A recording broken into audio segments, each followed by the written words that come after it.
Okay. All right. How's everybody doing? Erev Tov, everybody.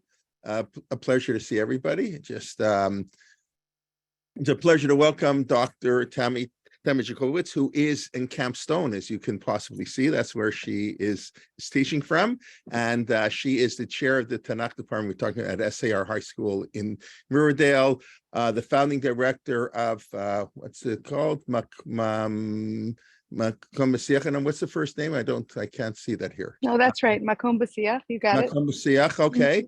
And the Immersive Adult Education program for parents. She taught at the Wexner Heritage Program. She teaches at Yeshivat Chovevei Torah. She has a BA in English Literature from University of Pennsylvania, learned in Drisha, so Wexner Fellow. So it's a pleasure to welcome. It's been a while since we've had the pleasure to learn with her. She was supposed to teach on Thursday night, and then we all realized it was the night Pesach ended. So we thought that's probably not a great time for a shiur when Pesach ended 15 minutes earlier. So we're happy to have her back now. Bakasha, Dr. Tammy. Amazing. So as you guys just heard, I'm at camp. I hope you can all see me. In camp, we don't spend much time indoors. We're outside unless it's raining or we're sleeping. So I thought I would give you a flavor of camp by you being able to see the cabin behind me and the dim lighting. It's a gift that we give our children to be outside in nature. And this is not on this week's Parsha, but something I shared with my shiur this morning as we begin the month of Elul and we begin to think about ways that we want to rejuvenate our relationship with Hashem and with each other. You know, being outside gives you a heads up. And there's so much feedback that we get from the natural world that helps us feel alive and aware of God's presence. So I hope I can give you some of that magic tonight from Camp Stone. Okay, so tonight we're going to be learning about Parshat Shoftim, just a kind, gentle, if anybody would like to share their screen, it's so nice to be able to see your faces. And I know the minhag is to write your questions in the chat. If it feels like I can stop to answer the question, I'll be very happy to do so while I'm teaching. And if not, I'll reserve some time at the end for comments. I'd love to hear your thoughts. This is more of a raising questions than a closing with answers. So Parshat Shoftim is a very full parsha. It actually was difficult to decide which issue to choose from this week's parsha. The Egla Arufa is a popular one, and that's at the very end of the parsha. And I was tempted to talk about it. It's actually so relevant today. One of the kids here, one of the campers said, seems like there's no accountability anymore in the world, which was a depressing thing to hear, but they weren't wrong. We're living in a time with very little accountability. It's hard to feel a sense that when things go awry, they will be accounted for, and Egla Arufa really deals head on with that. But if you look at the parsha as a whole, reading through section after section, we know that we are in the middle of, Moshe's long speech, the speech where he's expressing his concerns, his might I say anxieties about saying goodbye to the people that he's been shepherding. And we get a window into the kinds of concerns that he has for this people when they will launch, when he won't be there anymore. And in my reading, this is one takeaway from the parsha, is that many of the mitzvot in this week's parsha, one way or another, engage with the concern of how to launch and situate a fledgling people who are entering into a land that is not empty, a land that is full of other cultures, other practices. And Moshe is concerned over and again throughout different mitzvot, giving the Jewish people direction as to how to create the people that they will be within the midst of another society. And we'll look at some examples of this as we move forward.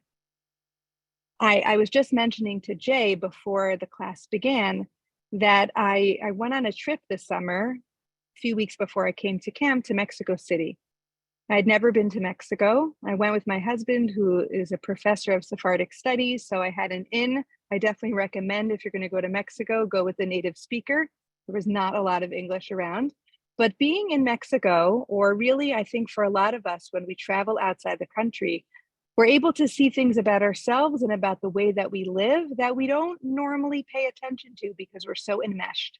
And there's two things I noticed in Mexico that I'm bringing to the study of this week's Parsha. The first was looking at the Jewish community with whom I was blessed to spend a good amount of time in shul and actually at Shabbos meals, and noticing how the community in Mexico, in this place which felt so foreign to me, noticing how the Jews have made their home in this place, how they have managed to adapt features of the wider culture.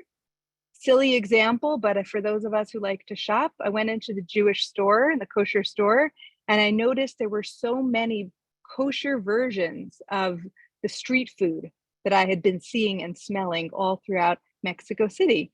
And it makes perfect sense. The Jews see it too, and they find ways to take, let's say, a pork rind product and make it out of corn. And then it looks like what everybody else is eating. That's an example of adaptation. We know if you go to Israel, the Jews coming in from all around the world, food is right there in your face as an example of ways in which we've absorbed from our cultures. And the other piece that I kept noticing in Mexico City, and again, this is because I was traveling with a historian, but when I was learning about how the Christian colonialists came in and destroyed a lot of the Aztec culture, which had been very prominent and very rich and very vibrant there for many hundreds of years, I learned that the Christians built their churches on the same spots. I see some nods, so you know this. I never knew this, but on the same spots where the temples had been. And the Aztec spiritual leaders told their people, you should go to those churches because then you'll still be in the spot which had been your holy place. I found that to be a really interesting story. Obviously, our story is different. I mean, if you go to Spain, there's shuls that turned into other kinds of places of worship. But this very idea, right? And I'm not comparing the Jews in this time in Dvarim to the colonialists, but they did compare themselves to the Jews, by the way. And thinking about what does it mean for your culture and your form of worship to be right up against, perhaps even on top of, in place of, alongside another form of worship. And that's really the concern that we see throughout this week's Parsha when it comes to the mitzvot directly that relate to idolatry, and that's going to be our subject tonight. But also in the mitzvot that are not talking about idolatry, but are talking about, let's say, the justice system, which is intricately connected to idolatry in the example in this week's Parsha of what happens if there's a person in your midst who starts worshiping idols. How do you deal with it? And you have to bring that person to the court, and the court has to decide that this person needs to be killed, and you have to go ahead and kill him, and you need to listen to your judges. So the judges are a part of, right, setting up this society. Within a society, the Jews need to learn to trust their own judgment system and to learn and to listen to and follow through on how the Batei Din are setting up shop, again, a society within a society. Now, before we look at the actual mitzvot, and it's really only 2 psukim in this very busy parsha, I want to just say a few words about Avodah Zarah, which are coming from me. And if you think otherwise, please write so in the chat. And if we have time, we can talk about it at the end. But I think that Avodah Zarah is like a big mystery to most of us. And when we think about, korbanot, right? We have a lot of questions about, I hear groaning about it. How can we embrace them? They're so out of step with our modality. They're so central to the worship structure. It's morally confusing, right? How do I think about it when I'm davening? But what about Avodah Zarah? We're not confused by it. We just feel generally like we moved past it. Like it's not something we really need to think about. And honestly, when we go to museums and we see figurines and we see all kinds of amulets, I might be speaking for myself, but I often have a sense of moral smugness. Like that would never be a problem for me. I would never actually think that I am bowing down to that earthen clay item, right? But in reality, we just don't understand it. We don't really know what Avodah Zarah was all about. We don't understand the worldview. And so I would submit that when we see psukim, like the ones we're going to see tonight, that are so animated by and working so hard to distance us from the world of Avodah Zarah, I want to just submit that I feel humbled by it. I really don't get it. And I'm leaving that to the archaeologists and the historians to explain to us better what it meant to ancient peoples. But I think we need to bring that with us when we come to Moshe's anxieties and concerns about Avodah Zarah, that it's really far from us. It's far from our worldview, and it's a bit of a mystery. Okay, so last word of intro, and then we'll jump in. What we're looking at tonight is two examples from our Parsha, not of what Avodah Zarah really represented or meant, but we're looking at two mitzvot that reflect this larger matrix I was talking about of Moshe trying to help the Jewish people launch and situate themselves within another society, and the safeguards and the limitations that were hopefully set up in order to allow them to succeed at bringing this innovative new way of being, new way of constructing society, new way of worshiping God that was so different from everyone else, and yet, when we're honest, still partakes of the world in which it exists and flourishes. Okay, any questions or comments before we move on to the actual mitzvot? If so, put them in the chat. Okay.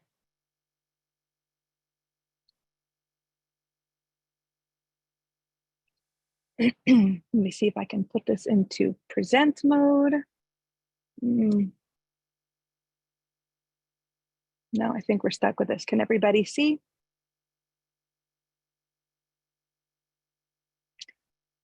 Okay.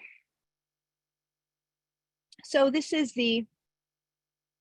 the two psukim from, one second, I can't tell if you can see or not because Ellen, I can see your face. Can you tell me, can you see it? Can you nod? Great, okay.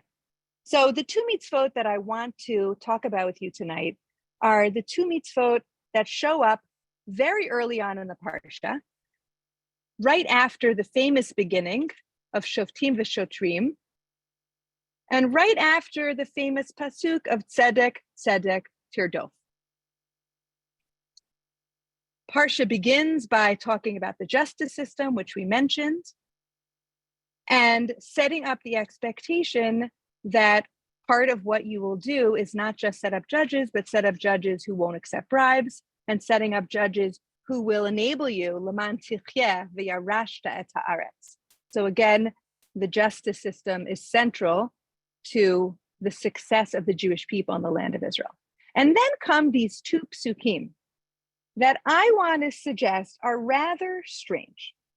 The first pasuk is as follows: Lo titalecha asherah kol eitz, etzel mizbach Hashem Elokecha asher ta'aselach.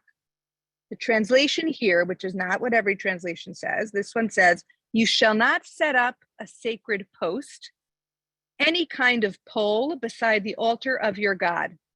We would have probably translated asherah and eitz not as pole, but as tree. So that you may make. Okay, the first prohibition seems to be at this moment in time, just through reading the words, you're not allowed to plant any kind of tree near a mizbeach of God that you will make for yourself or that you may make. The second mitzvah, which follows, velo takim lacha matzeva asher sanei Hashem Elokecha.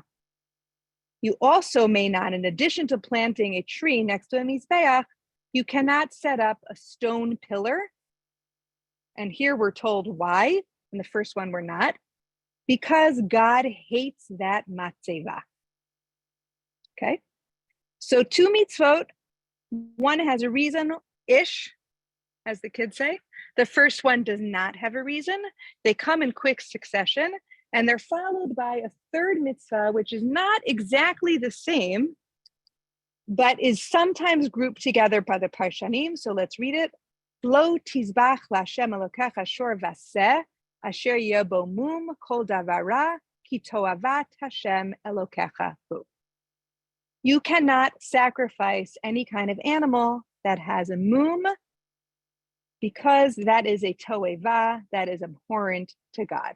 Different than saneh, but another very negative word. Toeva, of course, repeats many, many times in Dvarim.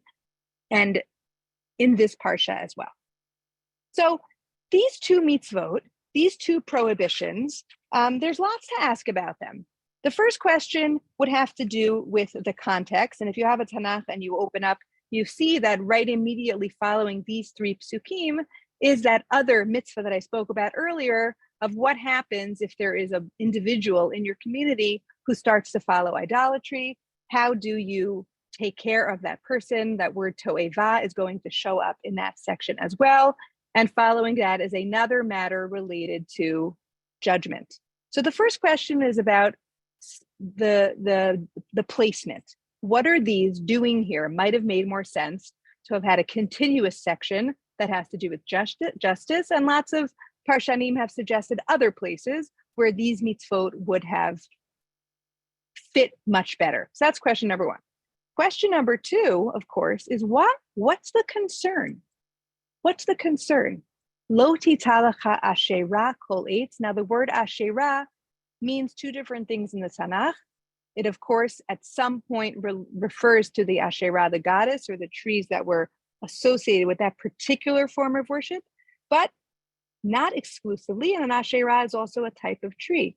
An Asherah kol eitz. Why can't you plant a tree next to a mizbeach? And furthermore, why can't you put up a matzeva? Why is a matzeva something that God hates?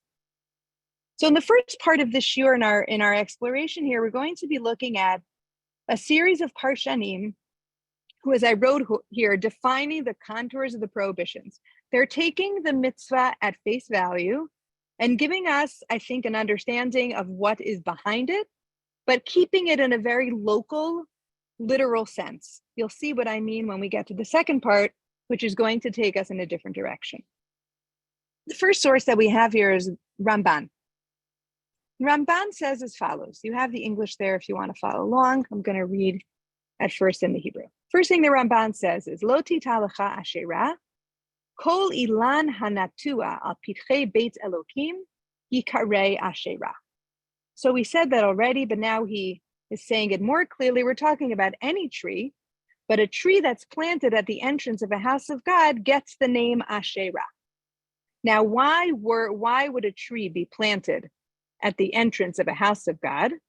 He offers two reasons. Ulai bavur shehu sam derech mar'eh oto la'am yikarechen. Maybe the tree was there to alert people passing by that there is a house of worship here. So it has to do, he quotes a pasuk from Tehillim that has a different meaning of the word Asherah. You see there in the English, Ashurai, my step. So it's a kind of signal, a directional object. Yes, here, Akatuv shelo yita ilan eitzal mizbeach Hashem lenoi, v'yachshov shu kavod v'hadar lemizbeach Hashem. Right, the second reason in there, right, is that not just was it directional, but it was also beautiful. And so perhaps, as we're getting, not a Jew might want to do it because it seems like a good idea. But in the bold, we find out, V'asaroto ba'avur shehu minhag ovdei avodah zarah latati lanot b'pitchei batei avodah zarah shalahem. A Jew cannot do that. Why? Even though it seems logical, it's beautiful. Trees are always nice for shade when people are coming. And yes, you imagine a much more wild landscape that is less tamed. And if you see a beautiful tree, you know that there's a place to be here. We're not allowed to do that precisely because that is what the Ovdei Avodah Zarah were doing. And while the tree itself is not necessarily, no indication in the Ramban that the tree itself is a form of worship. This is not a direct hit kind of isur. This is not saying you can't worship Avodah Zarah, but you can't even plant a tree near your place of worship, your bama, before there was centralized worship, or perhaps we could imagine it would be for today, although it's not, right, next to our batei knesiot. We can't do that because it is similar to, it's too close to, it's adjacent to what the Ovdei Avodah Zarah were doing. And you see there in the end of that section, the bold again, va'afilu lo avda over below taseh on the tiata. There's no concern yet, even that you're going to be worshiping it. Of course, if you worshipped it, we know that that's an Isur. But just the act of planting it, according to the Ramban, he's there quoting Rashi, is enough to be over on this Isur. Okay. He mentions in that source the pasuk from Shoftim of Gidon, where we see here, you have that they're underlined, Ve'et ha'ashera asher alav tichrot, right? In the story with Gidon, when he was tearing down the idolatrous worship that was all around him, right? Of course, this is much further on in Jewish history when Moshe's concerns seem to have really come to fruition, and the Jews are living in a time where there's a fledgling, I used that word before, but now I mean in a different way, group of people who are holding on to the Masorah. And Gidon, when he is summoned to be the Navi, now it's his job to really go in and tear down what had been built up all around him. The altar of Baal that belongs to your father. And in addition to the altar of the Baal, he also had to cut down the Asherah that was beside it. And the Chizkuni in the next source adds one more piece related to the Asherah. So far, we've said that it's asur because that's what the Ovdei Avodah Azara did, and they did it for beauty, and they did it for signaling. And the Chizkuni adds one other element. He says, "Eitzel hamizbeach sheharei darkam lasot lach eitzel mizbeach shel avodah kochavim k'mo shemifurash gabei Gidon." Right? He says what we already learned, that it was a common practice for the pagans to do this, as we saw in the book of Judges. Ve'od shelo yehem nir'eh bivo'am lahakriv lamizbeach ki'ilu heim ba'im la'avod ha'asherah. Like nobody should see you going to that location. It's like marid ayin, and they might even think it's not you, the planter, it's somebody else coming by, and there's a third person who's watching, should not think that that person is going, right? Like many steps removed, that person is going to worship an idol. Okay, that's the first of our mitzvot. And I think what we've seen so far is that the parshanim that we've seen are concerned with what I'm calling adjacent idolatry. It's not the thing itself, but again, in this worldview of Moshe trying to set them up for success, going into a place where they're going to see practices that are appealing and might even be, right, aesthetically appealing, they might be useful. There's a real concern that they won't imitate and won't act like those around them. And this is one of those mitzvot that's setting up a kind of barrier. Second one gets a little more complicated. And I'm wondering if anybody was thinking it when they were reading with me the pasuk about the matzeva. Because the matzeva, as we'll see in a moment in the Ramban, is something that we see all throughout the early books of the Chumash. There were lots of matzevot that were set up by our avot. And yet the pasuk that we read said, V'lo takim lecha matzeva asher sanei Hashem Elokecha. So Ramban and all the other mefarshim have two problems to solve. The first one is, what is it about a matzeva that is so problematic for us to do? We could guess already that it's probably what the Ovdei Avodah Zarah were doing. And secondly, what does it mean, asher sanei, when we have it in our past? So let's see what Ramban says. V'lo takim lecha matzeva, matzevet even achat, lakriv aleha, afilu l'shamayim. So he's defining a matzeva as one large stone. I saw in some commentators it was believed to be like a kneeling spot in front of the idol. But you can't set up the matzeva of one large stone, even if it was part of your worship, l'shamayim. Asher sanei, this is actually still Lashon Rashi, mizbeach adama o mizbeach avanim tziva la'asot, v'yed zu sanei ki chok haita l'kna'anim. Says Rashi, that Ramban is quoting, you Jews should set up an altar made from stones or an altar made from earth, but not a matzeva. It is detested by God because it specifically was the practice of the Kna'anim. V'yafal pishai ta'ahuva lo bimei ha'avot, achshav sina'a me'achar sha'asuha elu chok la'avodah zarah. Says Rashi, okay, acknowledging what we just said, Yes, it's true that the Avot set up many matzevot. Remember when Avram is traveling around on his first journey and he seems to be setting up a matzeva all over the land. One of the ways that he is claiming it, another way that he's spreading God's name. Yes, that was a beloved practice, not just accepted. It was ahuvah, says Rashi. But now that very same practice has become detested because it was taken over by, or, right, depends how you understand history, but it has become embraced by the pagans as essential to their practice. And so what once was part of our tradition is no longer acceptable to be done by Jews. Now, Ramban, I'm not going to read it, but in the next paragraph, he asks a very logical question. He says, well, if the Torah is prohibiting the Asherah and the Torah is prohibiting the Matzeva, because both of those were practices by the Knaanim, okay, I can accept that. He says, but what I don't understand is the Knaanim were also using altars. They were also using mizbachot. And as we know, in Dvarim, not in this parsha, but in other parshiot, specifically, the Jews are commanded that when they go into the land of Israel and they find the mizbachot and they find the matzevot, they are supposed to destroy them.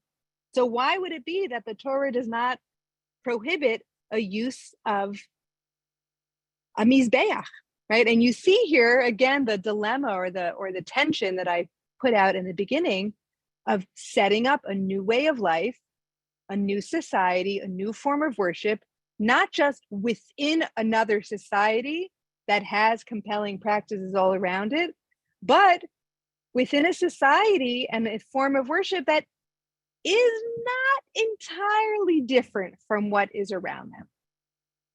So to address this question, first Ramban says, well, maybe it could be that every place of worship for pagans had a matzeva and only some had mizbachot. So maybe that's why the Torah is harder on the matzeva, but then he rejects that and he says, no, every single place had a mizbeach. But, and you see here, right before the bold, I found this fascinating. Let's read from the beginning there, that last passage, V'hanireh be'enai, that's where the Ramban always tells us his personal position. Ki hayu ha'kna'anim hashtufim ba'avodah zarah osim b'chol batei Eloheim mizbeach lakriva lav ha'korbanot. He says the truth is every single place had a mizbeach. The Kna'anim, you see that expression, hashtufim. They were immersed in, they were steeped in avodah zarah. Every single one had a mizbeach. Ve'even gdola mutzevet al petach habayit la'amod aleha hakomrin. In addition to a mizbeach, every place also had a matzeva, and that's where the priests would stand. And thirdly, ilan natua chutzala la'asher derech habayim sham.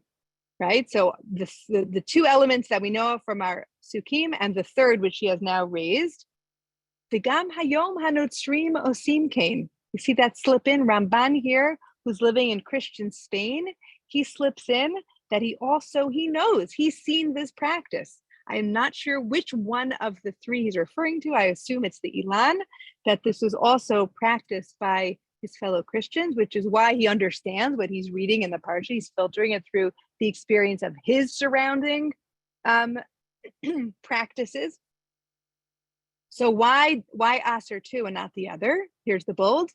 V'hinei Hashem hanichbad sanei uma'as kol ma'asehem v'yasar hamatzeva v'hasherah v'lo hishir rak hamizbeach shehu tzorech hakorbanot asher hu yitbarech tziva bahem. So the Ramban says, the truth is, I guess I'm adding this into his words, but in an ideal world, God would have asered also the mizbeach if he's setting up a way of life and a way of worship that is supposed to be totally distinct from and deviating from, or really not a part of the worship around it. The mizbeach also should have been on the chopping block, as it were, but it couldn't be because it was necessary for offering korbanot. Now, you all remember the famous machloket between Rambam and Ramban on korbanot, and Rambam takes the view, right? Not Ramban. Rambam takes the view of korbanot in general as a concession to wean the people away from the practices that they had known prior to Sinai to a place eventually where there would be no cultic worship. And Ramban, on the other side, in that argument, actually sees value to korbanot and does not see korbanot entirely as a concession. But here you get a whiff of that concession view in Ramban himself, where he seems to be suggesting that there are features of the Jewish worship which, right, need to be there for tzorech sha'ah. Okay. So now we understand, according to Ramban, both of our mitzvot. We understand what he's wrestling with. We understand in his explanation of the mitzvot, talking about how to identify, right, a clear reason for these prohibitions to keep us far away from practices that are not quite the thing itself, but are part of the trappings, the externals. And at the same time, as we saw with his comments about the avot, grappling with the fact that they do seem to be part of our national past. I don't want to go so far as to say that idolatrous practices are in our national DNA, but they're in our national past. And there's a reckoning with it. There's a reckoning to say, well, that was then, that was necessary for then, a time in place when the avot needed to spread Hashem's name, and matzeva was a perfectly acceptable way to do it. But now that it's been taken over, we need to create a separation. But I hear in there a kind of attention, navigating that tension. Okay, to close up this section of the shiur, of really understanding the nature of their prohibitions through the lens of Parshanut, we have two more sources to bring into the conversation. The first is the Bechor Shor, who brings in yet another reckoning with the national past. On the words Asher Saneh Hashem Elokecha, he says, Klomar l'shem avodah zara shakadosh baruch hu soneh, v'chein l'shem bama l'hakriv mi shene'asru habamot sheme'ota sha'a senaim. Okay, so at this moment in time, in Dvarim, to the way Moshe is telling the Jewish people to build a matzeva, that would be considered l'shem avodah zara. But aval im ha'amid matzeva al kivurat hamet lechavod, right? We still do put up a matzeva in a cemetery.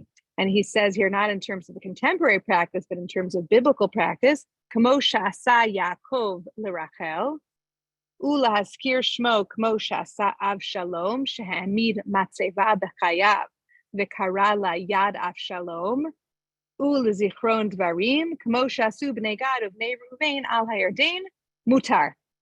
So he brings there three different types of biblical moments where people erected a matzeva, and he puts them in a different category. And he says those weren't problematic. They were, let's say, as we see, not near a Beit Elokim. They were not close to worship. One was in a cemetery. One seems to be in the time of Avshalom, a matzeva to himself, right? That's a story of Avshalom, right? Who was very arrogant. And the Bnei Gad of Bnei Reuven, who, when they set up shop on the opposite side of the Yarden, they use the matzeva as a zicharon devarim, right? A monument for posterity, a historical monument. Those are all acceptable, right? But you see here again in the words of the Bechor Shor, this is a reckoning with. This is a way of suggesting, well, yes, matzeva in a more categorical way. If the Torah were to say no, completely nothing, it resembles in any way idolatry, it's off the books. Well, there's a few exceptions. It's okay in this way, and it's okay in that way. Finally, we have in the words of the Sefer HaChinuch, and I'm on a kick now with the Sefer HaChinuch. I really recommend it when you're preparing the Parsha. It's a very useful way of categorizing and understanding all the mitzvot in the Parsha, which in Dvarim, there's quite a lot. Good to start with Breshit, a slow start. But the Sefer HaChinuch often gives a kind of conceptual understanding of mitzvot in addition to describing the halachot. And both for Latat Ilan Bamikdash and when it comes to the matzeva, he says something which we have heard before, but it's worth hearing his words. If you look right here, Shelo Latat Ilan Bamikdash, Shelo Limtoa Ilanot Bamikdash, O Eitzel HaMizbeach. So the mitzvah is you can't, as we know, plant trees either in the Mikdash itself or next to a Mizbeach, presumably in a time when there were bamot and they were allowed. Tammy Jacobowitz, כתב הרמב"ם זיכרונו לברכה, לפי שכך היו עושים עובדי עבודה זרה בבתי עבודה זרה שלהם, right? You can't do it, says the Rambam, who Sefer HaChinuch is quoting, as we know, because that's what the idolaters were doing. וכדי להרחיק כל הדומה להם ממחשבת בני אדם הבאים לעבודת האל ברוך הוא במקום ההוא הנבחר, נמנעו מלנטוע שם כל אילן. I hear something extra in those words. He's saying it's not just you can't do it because the idolaters were doing it, but when you show up to a place of worship, the Torah is going out of its way to say, to distance anything that's even similar to what a person, a Jew, would be thinking that they've seen out there in the marketplace, that they've seen there on the streets. They shouldn't be thinking about that at all. They should be totally unified in their ability to come and worship only God in that place. So the Ilan, just to review, even if you're not concerned that you're going to be worshiping it, it's a shemetz shell. It's a reminder of, it's a proximity to the practices of the idolaters, and the Torah wants to be extra careful as best as it can to keep you away from even thinking like them, thinking about them when you're davening, when you're worshiping. And the Sefer HaChinuch says, "V'nohegi sorzeh bein bischarim bein bin kevot v'afilu bazman hazeh." It's still applicable today, says the Sefer HaChinuch. Hanoteh ilan b'chol ha'azara chayav malkut. That if you or I were to try to plant a tree, the Har Habayit, that would be a direct violation of this prohibition. Okay, and he says a similar, very similar, we don't need to read it, of Shelo lahakim matzeva, very similar way of describing the problem with that mitzvah as well. Okay. In the final section of this shiur, what I wanted to share with you was 3 different ideas that I found by a variety of commentators. The first one being the Gemara, which we don't typically think of as a commentator on the Tanakh. So let's say 3 different approaches that move us beyond thinking about what did these mitzvot mean in the context of the moment of Sefer Dvarim, beyond thinking about how to apply these mitzvot only in a cultic context, and begin the process that those of you who have studied with me before, this is what I do all the time with Sefer Vayikra, thinking about ways to extend a mitzvah, i.e. identifying a core conceptual value that the mitzvah can still teach us even when we can no longer practice it or apply it.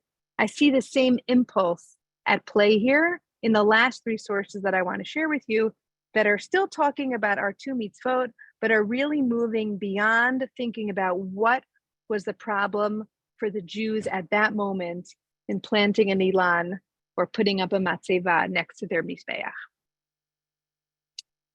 The first extension approach comes from the Gemara itself. That's a rather famous Gemara.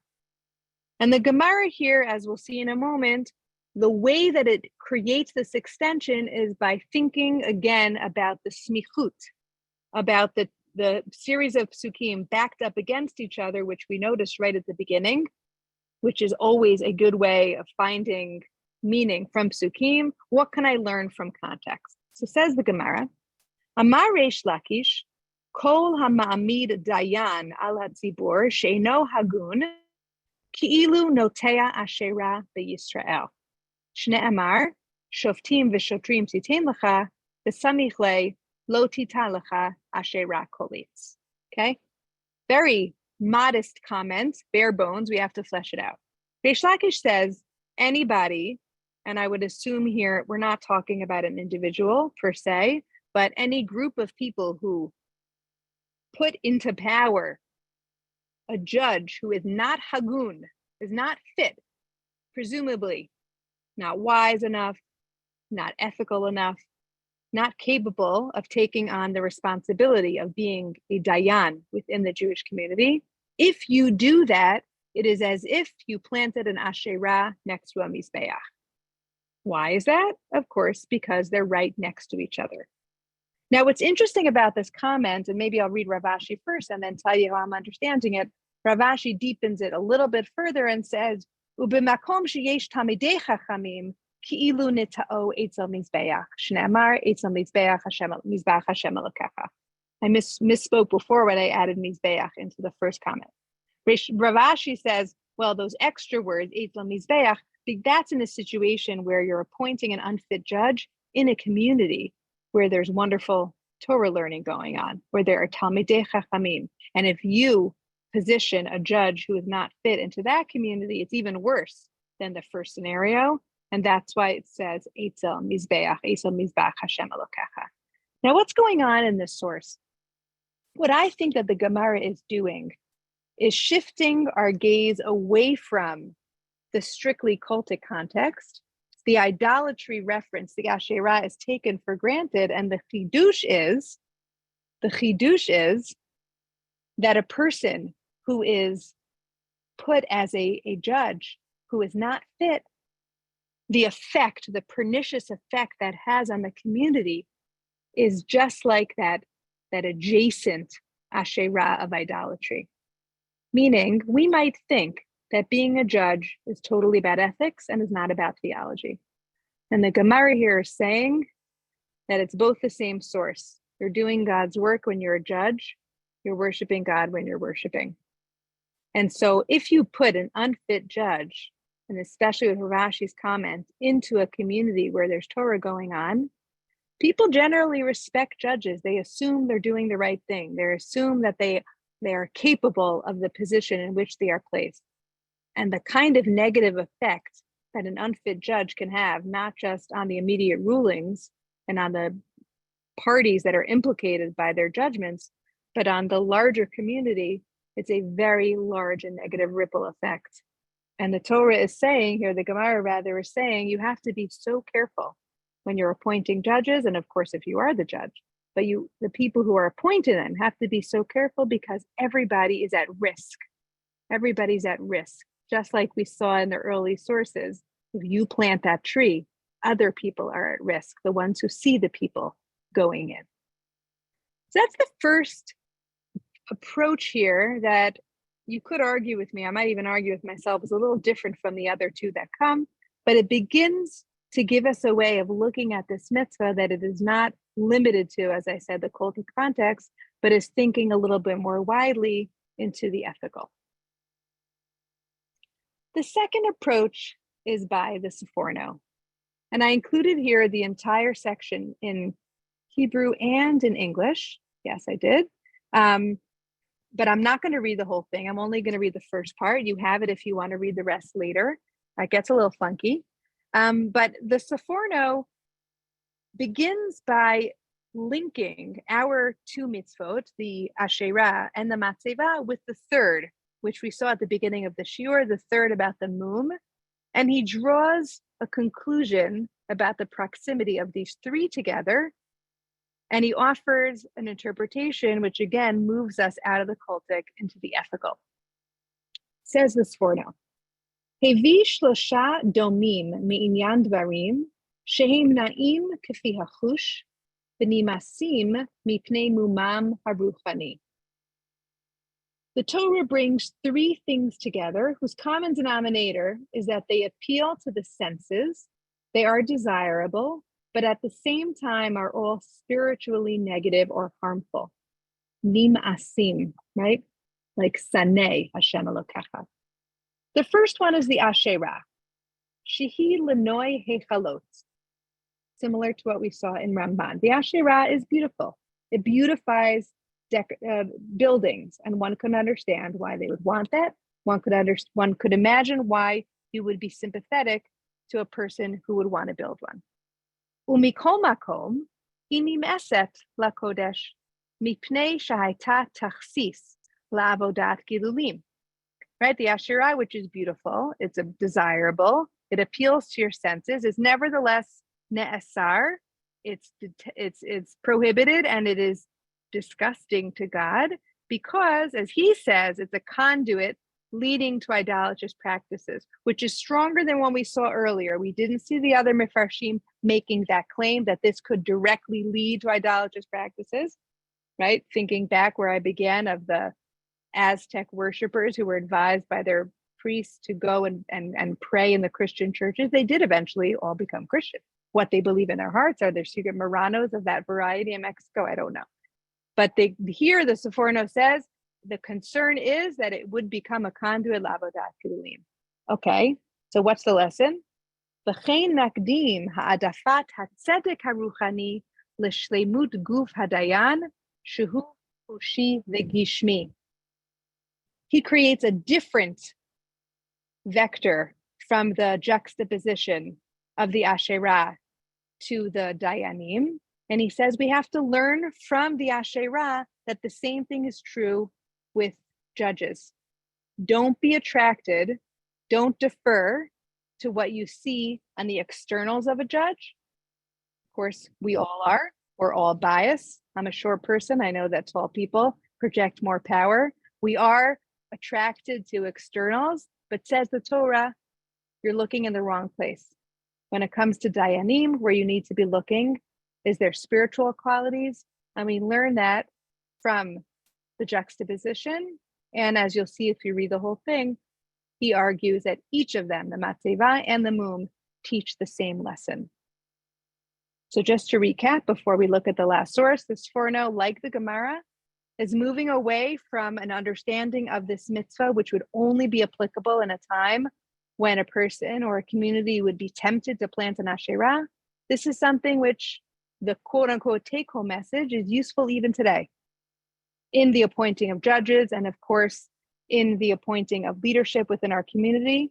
The Seforno is encouraging us to look at this mitzvah as having a very relevant, urgent message that we all need to do better at dulling the pull of the aesthetic and sharpen our lenses and our prioritization of the inner qualities of other people and, dare I say, of ourselves. The last source or series of sources are from the Mea Shiloach, the Ishbitzer. And I'm only at the start of understanding the Mea Shiloach, but I want to bring whatever I got from this. I think it's very compelling. To my knowledge, he's the only one of the Hasidic writers who addresses this particular mitzvah head on. And he says something very, very interesting. The first passage here relates to the Asherah. He says, Ha'inyan bazeh, af shenitztava ha'adam, sheyeh kafuf, tachat tamil chacham, kemavoar le'el be'uvda, Rabban Gamliel v'Rabbi Yoshua, zehu rak b'divrei Torah. Aval b'tfilah, asur lihiot kafuf, tachat shum gavan ki mizbeach, or gavun ki mizbeach u'makom tfilah va'avodah. I'll pause there and then continue. Says the Mea Shiloach, what this mitzvah is teaching us is that even though when it comes to the words of Torah, one should always defer to their teacher or to a Talmid Chacham, one should always adopt, I would say, a posture of humility and deference and understand the hierarchy when it comes to words of Torah. But with tefillah, says the Mea Shiloach, it is prohibited liot kafu. How does he translate it? We may not defer to any outside appearance, any human trait such as honor, power, wisdom, and the like. When it comes to tefillah, there cannot be any mediators. There cannot be any comparisons. There cannot be any hierarchies. As he continues, quoting the Gemara, the halacha is asur la'adam shitpalel acholrei rabo. You can't daven behind your teacher. And he explains that. What's the reason?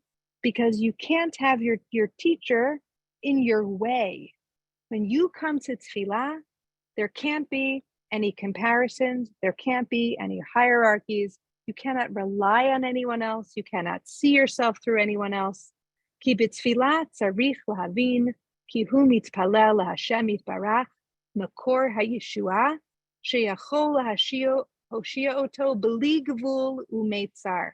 When a person comes to tefillah, They need to come unencumbered. They need to come without anything literally in their view or in their more spiritual view. They need to be able to see themselves situated mulo rak Hashem. It's only them and God is able to save them without any limitation. To me, this is a fascinating application of the prohibition of lo tita lecha asherah. As you see, it has nothing to do with a cultic context. We're far away from any concern of a mizbeach. We're not talking here about outside culture influence. We're not even talking here about a society within a society. The Mea Shiloach takes this mitzvah and makes it extremely personal. It is about worship, but it's about tefillah. And he uses it to explain, to give us, either you can hear it as musar or you can hear it as encouragement, but he's telling us something about fundamentally what it means to come to a moment of tefillah. There can't be anything in our way. Finally, the Mea Shiloach on our second mitzvah, v'lo takim lecha matzeva, he says something different. He says, Hainu shelo yiyeh ha'adam be'akshut b'davar af ba'avodat Hashem.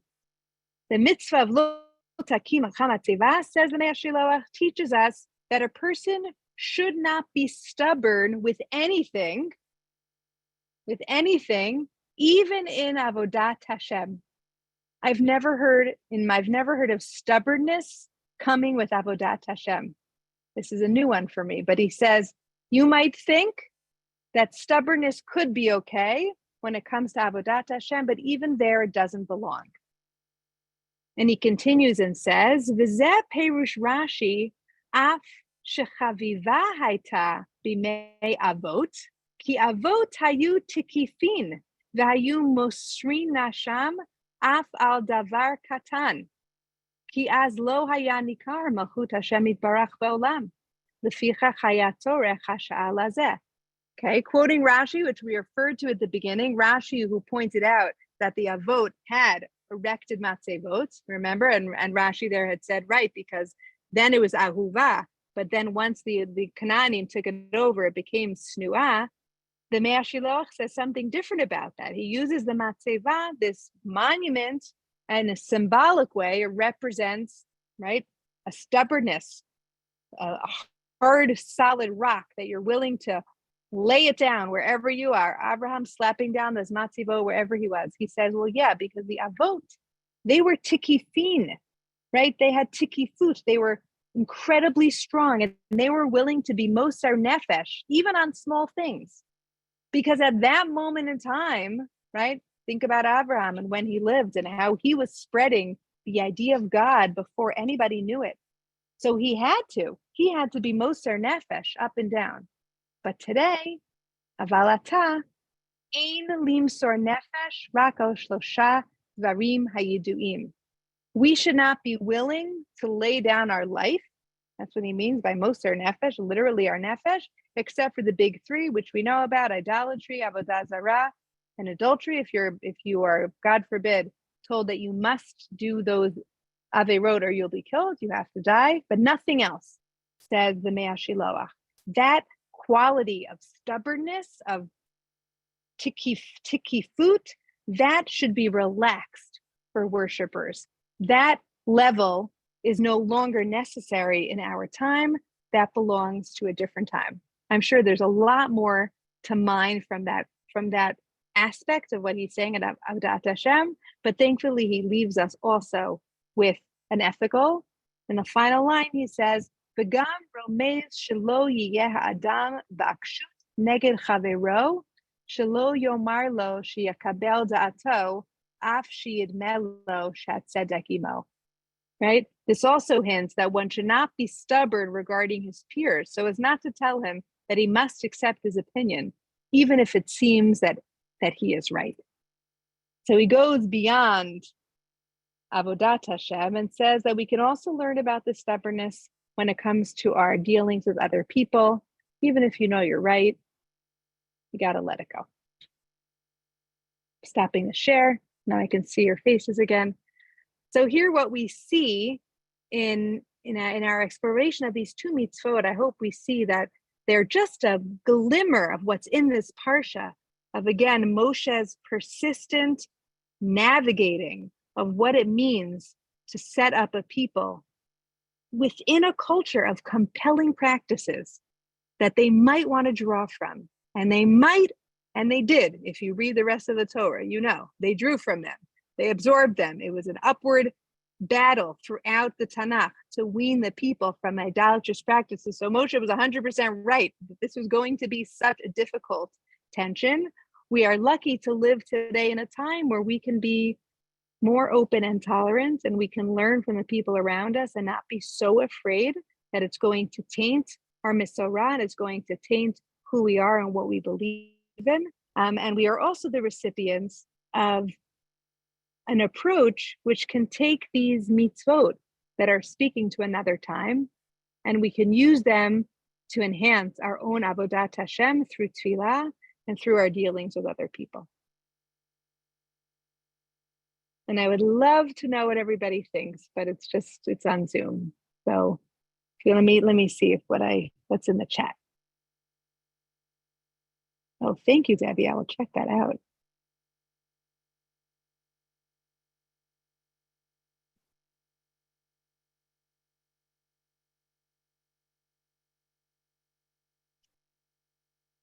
Well, these are very interesting suggestions. None of which can be addressed easily. So I'm going to leave it to that. Thank you all so much, and have a beautiful Shabbat and Chodesh Tov, and may it be a beautiful, productive, spiritually meaningful Elul for everybody. Thank you. Thank you. Thank you so much. Thank you.